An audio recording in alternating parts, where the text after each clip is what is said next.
So I see that the Bulletin of the Atomic Scientist is moving the minute hand of the famous doomsday clock 1 minute further away from midnight. It is now 6 minutes to midnight.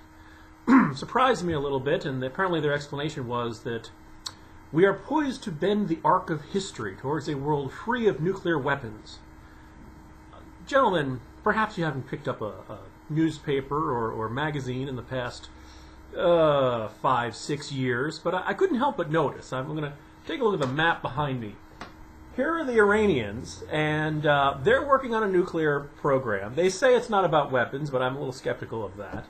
And their leader likes to go on and on about green auras, and how when he addressed the UN, no one blinked for an entire hour. And oh yeah, by the way, he's expecting the arrival of the 12th Imam, which will usher in the end of the world as we know it, etc., etc. So I don't know about you, kind of a risky personality to entrust with nuclear weapons. And oh, by the way, not too far from them, we have the Pakistanis, and they're not exactly the most reliable regime ever. We're pulling for them. They seem to be doing what they can, but you know, kind of a rickety card table of a government, and certainly one that's a little bit unnerving to have nuclear weapons. And oh, by the way, one of their top nuclear scientists was doing everything he possibly could to give nuclear weapons to everyone else.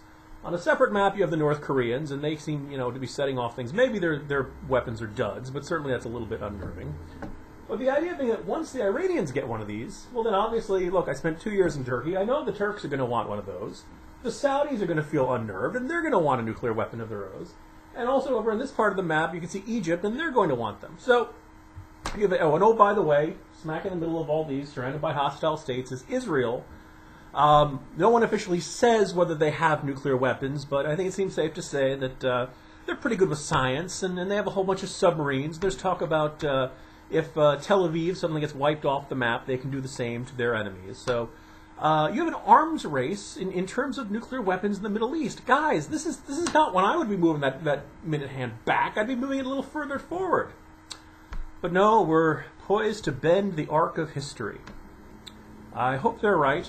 Right now, considering the state of the world and these various hostile states and their eagerness to get a nuclear weapon and the absolute impotence of the West in stopping the Iranians, I have this terrible feeling we're going to end up impaled on the arc of history.